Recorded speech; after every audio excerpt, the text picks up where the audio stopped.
안녕하십니까. 저는 널스케이프 의료관광 코디네이터 과정 추가연 강사입니다. 여러분 만나 뵙게 돼서 정말 반갑습니다.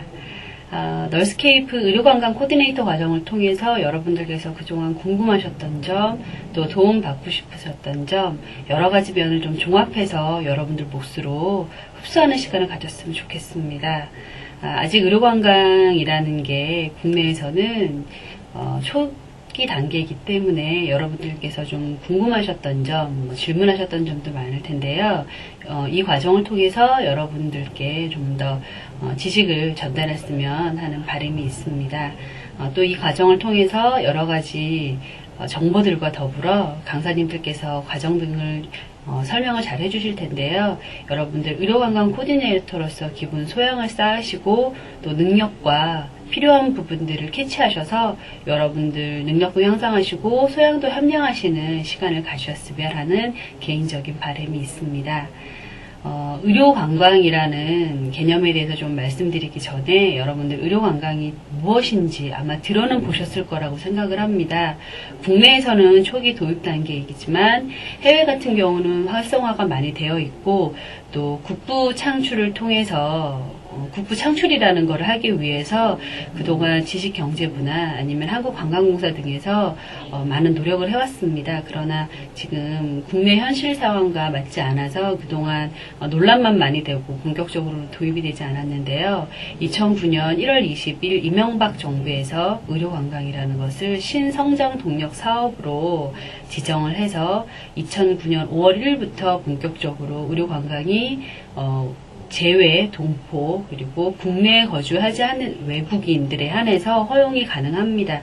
그래서 여러분들이 아시는 것처럼 대형 병원, 또 국내 중소형 병원, 또 개인 병원, 로컬에 이르기까지 많은 각계각층의 의료기관에서 의료관광을 준비하고 있습니다. 중증 환자, 경증 환자에 따라서 의료관광에 대한 게 좀 달라질 수 있고요. 또 지금 여러분들께서 처한 현실, 또 여러분들께서 근무하시는 환경에 따라서 의료관광을 좀 더 다르게 도입하실 수 있을 거라고 저는 생각하고 있습니다. 여러분들 코디네이터라는 개념에 대해서 먼저 좀 말씀을 드리려고 합니다. 여러분들 코디네이터가 갖는 가장 중요한 것 중에 하나가 아마 소양이지 않을까라는 생각을 가지고 있는데요. 의료관광 코디네이터도 마찬가지로 환자를 좀 안타깝게 여기는 마음, 그리고 환자와 같이 호흡하는 마음, 이런 것들이 다 포함이 되어야지 진정한 의료관광이 대외적으로 경쟁력 있는 상품으로 진행할 수 있지 않을까라는 생각을 합니다. 현재 4월 초 정도 되었는데요. 이래저래 국내 의료기관 및 신문사 등에서 이런저런 세미나를 많이 해서 저도 참가를 해서 이런저런 정보를 좀 많이 얻었습니다. 거기에 보면 의료기관의 분들이나 아니면 에이전시 분들, 관광공사, 보건산업진흥원 모든 분들이 나와서 하시는 말씀이 코디네이터 좋다, 정말 좋은데 가장 중요한 거는 능력이 있는 것보다 정말 우리나라를 찾아온 외국인 고객들을 따뜻한 마음으로 가족처럼 생각할 수 있는 사람이 필요하다라는 얘기를 굉장히 많이 하고 계십니다. 그래서 여러분들께 이 과정에 앞서서 당부를 드리고 싶은 말은 꼭 내 환자를 내 가족처럼 생각하는 모습들을 보여주셨으면 좋겠습니다. 저는 의료관광 사업의 이해라는 커다란 주제 안에서 각 세션을 4가지로 구분해서 여러분들께 좀 자세하게 말씀을 드릴 텐데요. 그 4가지 섹션 중에 가장 첫 번째가 의료관광 사업의 이해입니다. 도대체 의료관광 사업이 무엇인지를 알으셔야 마케팅도 하시고 상품 기획도 하시고 그에 따라서 뭔가 전략과 전술이 나오실 수 있을 것 같습니다. 자, 이제 본격적으로 의료관광 사업의 이해에 대해서 좀 말씀을 드리도록 할게요. 자, 메디컬 투어리즘, 의료관광이라고 하는 것은 의료 서비스를 받기 위해서 다른 곳으로 여행을 가는 일련의 활동이라는 정의를 가지고 있습니다. 즉, 질병의 예방이나 건강치료 혹은 육체적인 아름다운 추구를 목적으로 의료 서비스를 받기 위해 다른 장소로 이동하고 여행하는 것이라는 정의가 내려져 있는 게 지금 현실입니다. 자, 그렇다면 의료관광의 정의가 계속 바뀌고 있는데요. 과거에서부터 현재까지 의료관광의 개념이 어떻게 바뀌었는지에 대해서 다시 한번 살펴보는 시간을 갖도록 하겠습니다. 자, 1990년대와 2000년대가 개념이 약간씩 바뀌고 있습니다. 굿 리치라는 학자가 1993년에 얘기하기에 건강 관련 서비스 및 시설과 일반적인 관광시설이 결합된 곳을 홍보함으로써 관광시설과 목적을 유도하기 위해 의도적인 시도를 하는 게 의료관광이다 라고 얘기를 했습니다. 매들리크라는 학자는 1996년도에 헬스케어 투어리즘으로 알려져 있고요. 주로 건강 리조트와 건강 치료, 여러 가지 치료에서부터 건강과 휴양 프로그램에 이르기까지 그 전반적인 것을 포함하는 것을 주된 목표로 다른 곳으로 이동하는, 방문을 하는 것을 메디컬 투어리즘이다, 헬스케어 매니지먼트다 라고 얘기를 했습니다. 또 다른 학자인 라우스 같은 경우는요, 자신의 건강 상태 개선을 목적으로 집을 떠나 여행을 하는 레저 활동이라는 얘기를 했습니다. 또 다른 학자는 2000년대에 들어가면서 약간 개념이 바뀌게 되는데요. 수술과 기타 다른 어떤 형태의 전문적인 치료를 필요로 하는 환자에게 관광산업과 결합하여 저렴한 비용으로 효과적인 의료 서비스를 제공하는 것이다 라고 얘기를 했습니다. 1990년도와 2000년도의 개념이 약간씩 바뀌고 있는 것을 느끼실 수 있을 겁니다. 주로 1990년도 같은 경우는 휴양과 그리고 헬스케어 목적으로 다른 곳으로 이동하는 것이라고 얘기를 한다면요. 2000년에 등장한 학자의 입에서는 수술과 기타 어떤 형태의 전문적인 치료라는 개념이 나오고 있습니다. 보건산업진흥원에서는 이런 얘기를 했습니다. 보건 분야에서 관광장으로 활용이 가능한 부분을 발굴하고 개발하고 관광을 상품화하여 서비스 및 제품을 제공하는 사업으로서 우수한 보건 서비스와 관광이 결합된 보건 관광 상품을 개발하여 외국인에게 제공함으로써 관련된 사업 분야의 발전을 꾀하고 아울러 외국인 유치를 통한 외화 획득 등 국가 경제에 이바지하는 사업이라는 얘기를 했습니다. 즉 국가의 국부를 창출할 수 있는 하나의 방안이다라는 것을 말씀하시고 있는 것 같습니다. 자, 국내 학자 중에서 2006년에 조형구라는 학자는 이런 얘기를 했습니다. 건강 증진 및 치료를 목적으로 하는 환자들에게 관광활동과 결합하여 우수한 의료 서비스를 제공하는 관광의 유형이라는 단어를 쓰고 있습니다.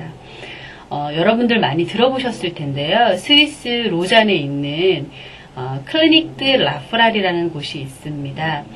라프라리 클리닉이라고도 얘기를 많이 하는데 줄여서 CLP라고도 얘기를 많이 하고 있습니다. 과거 1990년대 유형에 대해서 약간 부연 설명을 드리고자 그곳의 예를 들었는데요. 스위스에 있는 라프라리 클리닉 같은 경우는 스위스 퍼펙션 를 받은 3대 기관 중에 하나입니다. 스위스 퍼펙션 같은 경우는 시계, 그리고 칼, 그리고 라프랄이라는 그런 화장품 클리닉이 스위스 퍼펙션 나라에서 공정한 기관인데요. 이곳을 아마 홈페이지 들어가 보시면 많은 정보를 좀 얻으실 수 있을 것 같습니다. 이곳은 세계적인 휴양이 이루어지는 곳이고요. 아마 여러분들이 아시는 것처럼 세계에서 아주 건강을 생각하는 헬스케어를 생각하시는 분들이 부부 단위로 아니면 개인 단위로 많이들 오고 계시는 곳입니다. 이곳 같은 경우는요, 강이 있고, 스위스 굉장히 아름답죠? 산이 있고, 그리고 굉장히 독립된 호텔과 같은 형태의 헬스케어 매니지먼트를 할 수 있는 의료진과 스텝과 그리고 장소가 제공됩니다. 그래서 이거는 여러분들께 살짝 말씀드리는 건데요. 2인이 일주일 머무는 기준에 한 1000만원 정도의 비용을 소모한다고 합니다. 물론 헬스케어 개념이 약간 다르긴 하겠지만 먹는 거 조절해주고요. 칼로리나 그 사람의 형태나 아니면 이런 거에 따라서 뭐 당뇨병 환자 같은 경우는 당뇨에 맞는 진료를 받기 위해서 음식도 그런 식으로 조절을 하고요. 본인이 또 원하는 음식을 또 드실 수 있는 그리고 뭐 요가나 트레이닝이나 아니면 다이어트, 아니면 여러 가지 분야에서 정말 쉬면서 충분히 누릴 수 있는 의료 관광을 누리는 게 라프라리 클리닉이 보여주고 있는 형태입니다. 그러나 2000년대 오면서 그것도 과거의 휴양의 개념에서 뭐 치과 치료나 아니면은 뭐 다른 피부과 치료 이런 식의 치료 등이 도입돼서 같이 병행이 되고 있습니다. 즉 과거에는 약간 휴양의 개념이 강했다면 이제는 휴양뿐만 아니라 특수한 치료도 할 수 있는 곳의 개념으로 좀 더 발전을 하고 있는 거라고 말씀드릴 수 있죠. 자, 의료관광의 기원 같은 경우는요, 고대에 많은 사람들이 치료와 휴양을 위해서 온천이나 근처 강 등에서 여행을 하는 거에서 기원이 됐다고 합니다. 과거 로마 지역의 로마인들이 근처에 지금의 프랑스죠, 갈릴리 지방이나 이런 환경 좋은 곳, 따뜻한 곳을 찾아서 이동을 해서 뭔가 휴양도 하고 치료도 하는 것에서 유래됐다고 저는 알고 있습니다. 아마 그렇게들 많이들 알고 계실 것 같습니다. 자, 의료관광의 유형에 대해서 좀 말씀을 드리려고 합니다. 한 6가지, 5가지 정도로 크게 구분해서 말씀을 드릴 수 있는데요. Rest Seeker 해서 휴양을 겸비한 의료 서비스를 원하는 계층이 있을 거라고 생각됩니다. 그리고 Essential Seeker, 기본적인 의료 서비스를 얻고자 여행하는 계층이 있을 수 있고요. Affordable Healthcare Seeker 해서 본국에서 이용이 가능하지만 고액의 비용 때문에 해외에서 의료 서비스를 구하는 계층이 있을 수 있습니다. 예를 들어서 미국의 경우를 얘기를 할 수 있는데요. 아시는 것처럼 미국 같은 경우는 민간 의료보험이 대부분인 의료제도를 가지고 있습니다. 즉 고액의 진료비를 내야지만 의료 서비스를 가능한 곳이 많습니다. 그렇기 때문에 이런 본국의 의료 서비스가 고액의 비용이기 때문에 국내의 건강검진 같은 경우는 미국의 건강검진의 10분의 1 정도의 비용을 차지한다고 합니다. 저 같아도 미국에 사는 거면은 10분의 1 비용으로 관광도 할 수 있고 건강검진도 할 수 있는 한국으로 오겠죠. 그렇기 때문에 이런 본국에서 의료 비용이 비싸기 때문에 한국으로 오시는 분들 아니면은 이런 것을 찾아서 옮겨 다니시는 분들을 대표하는 케이스라고 볼 수 있습니다. 퀄리티 시커 같은 경우는 자국의 의료 서비스가 낙후되어 보다 안전하고 확실한 자료를 국제적인 명성 혹은 인증을 가지고 있는 해외 병원으로 가는 계층입니다. 예를 들어서 중동 지역 말씀드릴 수 있고요. 그리고 이런 중동 지역에 뭐 아랍에미레이트나 쿠웨이트, 이란, 이라크, 사우디 굉장히 부유하신 분들이 많죠. 부유하신 분들이 국내의 자국 서비스에 대해서 믿음이 좀 떨어지시는 경우들이 많습니다. 물론 두바이 같은 경우는 지금 현재 메디컬 그런 센터 아카데미를 짓기 위해서 존스 홉킨스나 아니면 MD 앤더슨, 하버드 같은 유명한 대학 병원들을 지금 현재 유치하고 있지만 아직 유치의 과정이 있기 때문에 중동 지역의 고객들은 현재 움직이고 있다고 말씀드릴 수 있습니다. 자, 프리미엄 헬스케어 시커 같은 경우는 의료 비용 및 부대 비용이 매우 비싼 고급 의료 서비스를 원해서 해외로 나가는 계층들을 말씀드릴 수 있습니다. 아까 제가 예로 말씀드렸던 라프라리 클리닉 같은 경우도 그렇게 말씀을 드릴 수 있죠. 내가 좀 더 부대 비용을 많이 내더라도 거기에 맞는 헬스케어 매니지먼트를 받고 싶다 하셨을 때 나가시는 분들입니다. 여러분들 5가지 정도의 의료 관광 유형에 대해서 말씀을 드렸는데요. 이 시간을 통해서 여러분들께서는 설명만 들으시는 게 아니라 우리나라 같은 실정은 어느 유형을 유치하는 게 훨씬 더 유리하다라는 개념도 한번 생각하시면서 들어주셨으면 좋겠습니다. 자, 유형에 대해서 알아봤는데요. 과거 개념하고 약간 달라진 게 과거에는 그냥 관광, 휴양 이런 개념이 강했다면 현재는 과거와는 다르게 레저 서비스나 문화 활동들도 고려해서 신개념 관광이 이루어지고 있다라는 겁니다. 자, 관광의 개념을 생각을 하다 보면은요, 우리 입장에서는 의료 서비스나 휴양만 잘 되면 좋겠다고 생각을 하겠지만 잊지 말아야 될 게 레저와 문화 활동입니다. 즉 고객들이 움직일 때 의료 관광 같은 경우도 그 나라의 문화나 뭔가 더 그들 안에 마음을 움직일 수 있는 실질적으로 의료 수준이라는 거는 세계적으로 아주 비슷한 흐름으로 흐르기 때문에 어느 한 곳이 너무너무 한 진료를 잘한다라고는 말씀드릴 수 없습니다. 그래서 고객들이 움직이실 때 외국인 환자들도 의료 서비스, 휴양 조건뿐만 아니라 이런 것들도 고려했으면 좋겠다라는 개념도 많이 나오고 있는 게 현실입니다. 자, 의료관광 발전 유형에 대해서 다시 한번 보실 텐데요. 교육, 연구, 개발 분야, 전문적인 치료 분야, 상업적인 치료 분야 세 가지로 나눠서 한번 살펴보도록 하겠습니다.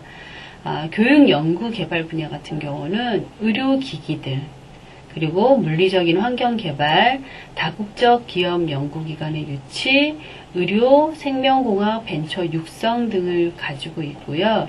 교배의 메디컬 센터나 IMD 센터 등이 대표적이라고 말씀드릴 수 있습니다.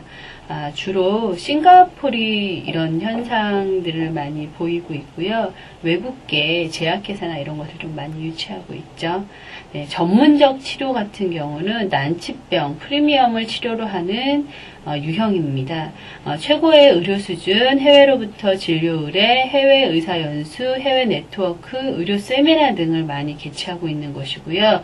메이오 클리닉이나 MD 앤더슨, PIM 센터 등이 대표적으로 말씀드릴 수 있습니다.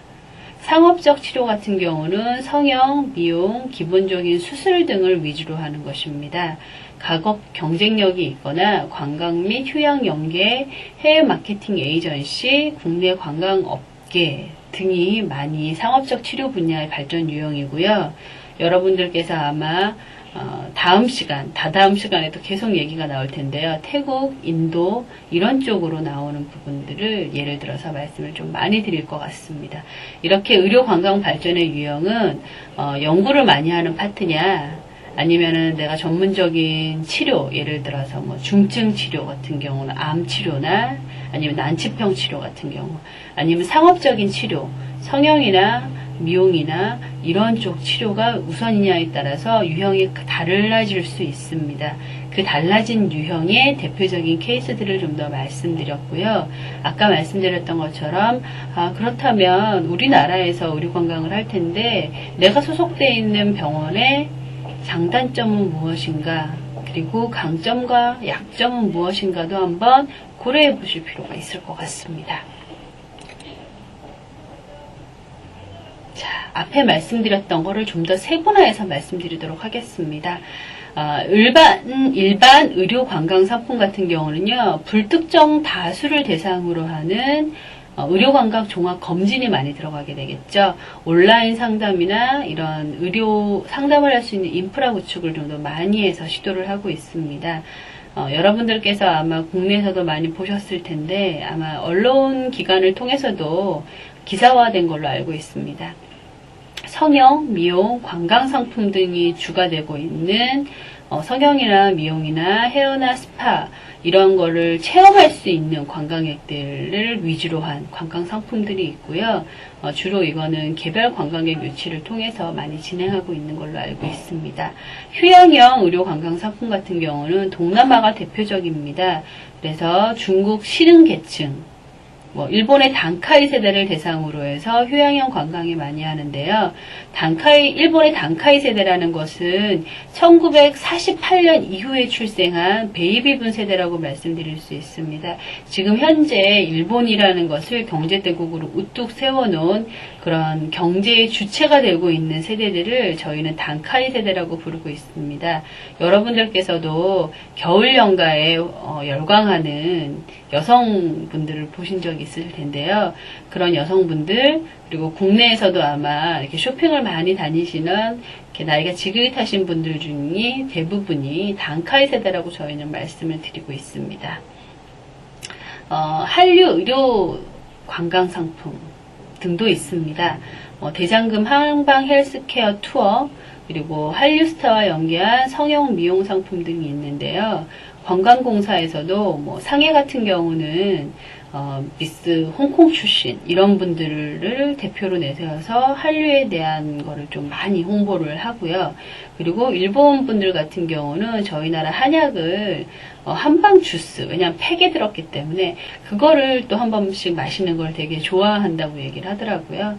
그래서 그런 한의원들이 또 주된 상품으로 해서 관광 상품으로 개발하는 그런 한류를 탄, 여러분들도 아시는 것처럼 한국형 미인이 아시아형 미인이라고 해서 서양도 굉장히 많이 붐이 일어나고 있죠. 그런 상품들도 있다고 얘기를 하고 있습니다. 자, 이제 본격적으로 의료관광의 추진 배경에 대해서 좀 말씀을 드릴 텐데요. 아까 초반부에 말씀드렸던 것처럼 차세대 성장 동력 사업이라고 얘기를 하고 있습니다.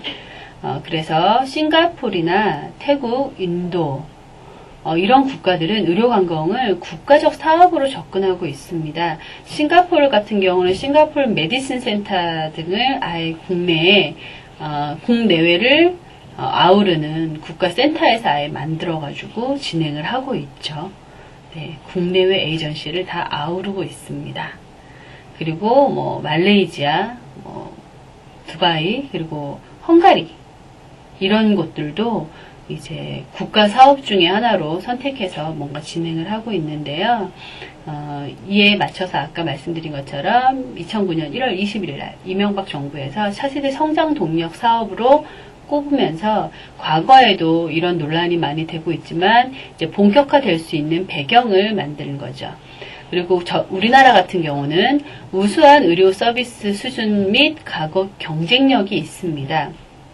전반적으로 의료 서비스 수준은 선진국에 많이 근접해 있습니다. 예를 들어서 중증 환자인 장기이식, 위암 및 성형, 그리고 경증인 성형 미용, 한방, 건강검진 이런 것들은 굉장히 선진국 수준의 퀄리티를 가지고 있습니다.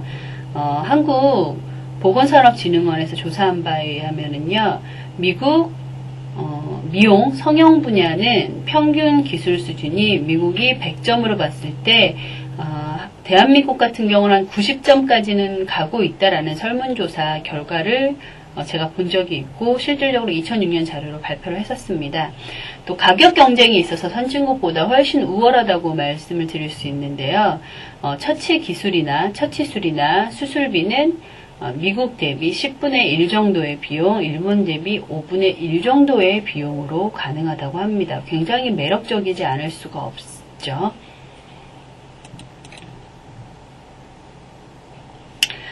그래서 지금까지 의료관광 사업의 이해에 대해서 전반적인 부분에 대해서 좀 말씀을 드렸습니다.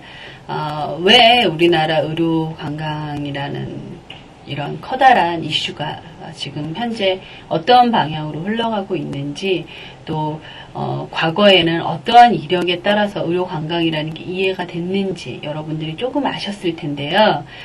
다음 시간에는 세계 의료관광 시장의 이해라는 부분에 대해서 좀 말씀을 드리려고 합니다.